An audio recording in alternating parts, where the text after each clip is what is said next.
Hello, I'm Matt Guff from House.com, and I'm here with Mike Oakers from Rise Snowboards. Hi, Mike. How are you doing? So good. How are you? Good to see you. We had a bunch of coffee before this so we could stay awake, and now we have too much caffeine. Woo!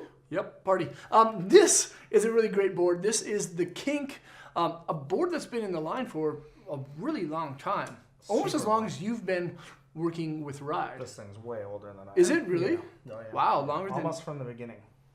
Wow, yeah. Really? Yeah. I'm way off. So what's the story with the Kink? Everyone kind of knows it's a park-style board. It's gone through different flex phases. Yes. Now I feel that it's a little bit more poppy and responsive than it has been in the past. What's up with the Kink? So the biggest thing to say on that is we changed it into a twin hybrid. Twin hybrid instead of flat. Yes, exactly. So Thanks for doing that. Meat and potatoes, yeah, that was a big thing for me too. So meat and potatoes, when it comes down to it, if you're a bigger dude or you like to take your kink and get kinky outside of the park, right? It just really didn't have all that it needed to. So now having that hybrid story and the little camber in there, this thing turns like a dream. It rides in the park like a dream.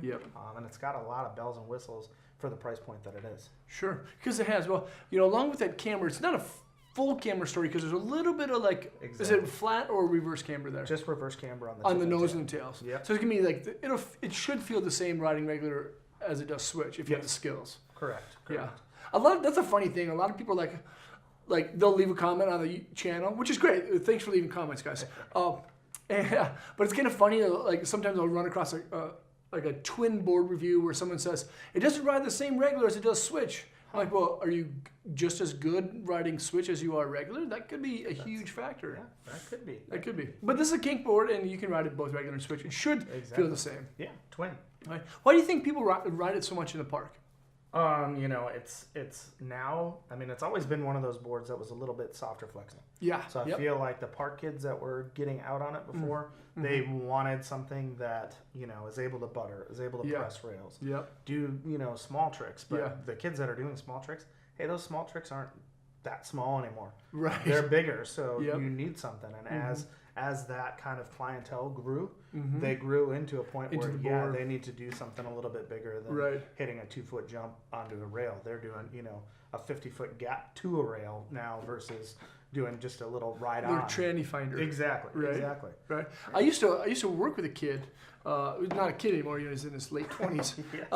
Brian Robin, and I'm very sure that he won the 2005 Junior World Championships, half-pipe championships, on a Kink. That's pretty impressive. On a Kink. Yeah, totally. He used to send it to flat, from the lip. And even he used to compete Grand Prix on a Kink in the pipe. Wow. Remember that? Yeah, the beast. Yeah. Cool.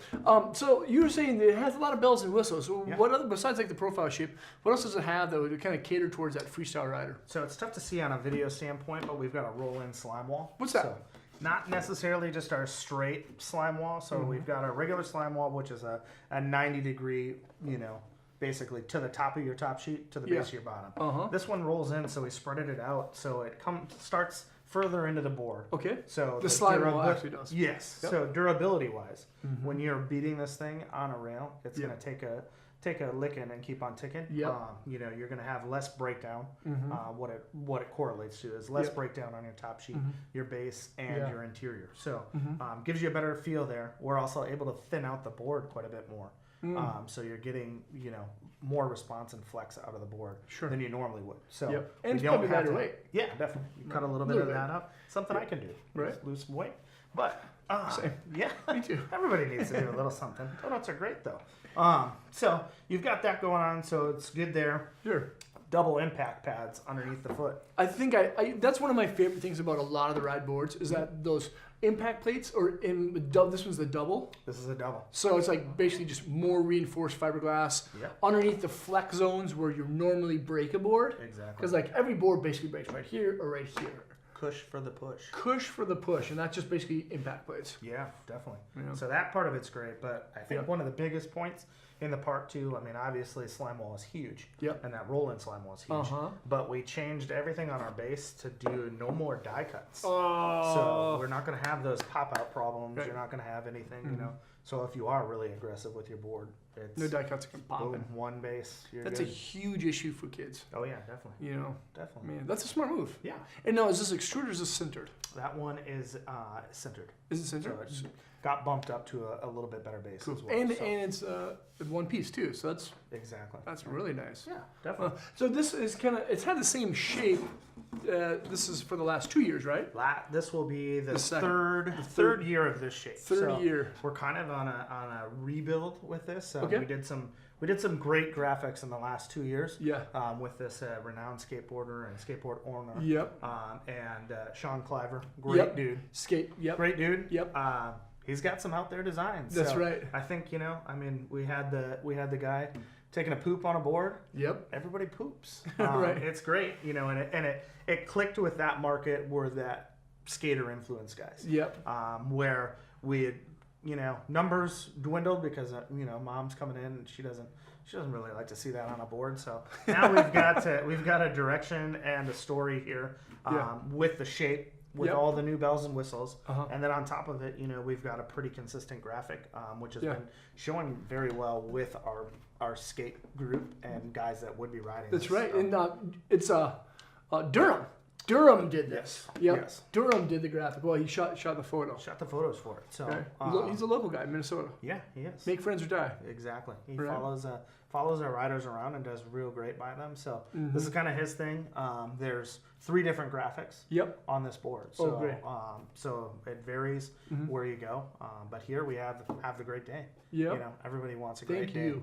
Wrapped in some barbed wire or some mesh fencing. Right. That's always a good thing. Now, does the Kink come in a wide option? It does. It does. So you can be a big dude with big feet and still get on the Kink. True. The nice part about it though is even our wides have a pretty progressive side cut in there. Yeah. Which makes it great. So even if your foot is like a 9 or 10 and you went to like a 54 wide, it's still very nimble edge to edge. That's good. That's cool. Yeah. That's the tough thing about some wide boards is that sometimes they lag a little bit in getting over and ripping it. Exactly. Yeah. Awesome. Okers, dude. Thanks, man. Yeah, Thanks for being here. Thanks for coming. Cool. You're welcome. Thank you guys for watching. Again, this is the 2018 Ride Kink Rad Park board that you can pretty much take anywhere. Again, upgraded this year with a little bit of camber. Check it out at thehouse.com. Leave a comment or a question for Okers, and we'll do our best to get back to you. We just broke 25,000 subscribers, and pretty much the last 30 videos. I keep saying that over and over. 25,000. That's a big deal. Which is cool. It's a big deal for us. We couldn't do it without you. So if you haven't, make sure to subscribe. And I think you should subscribe because we're going to do more interaction style videos with reps and industry professionals and some more interviews. So make sure to stay tuned by subscribing. And again, thanks for being part of everything we do here at thehouse.com. Love yous.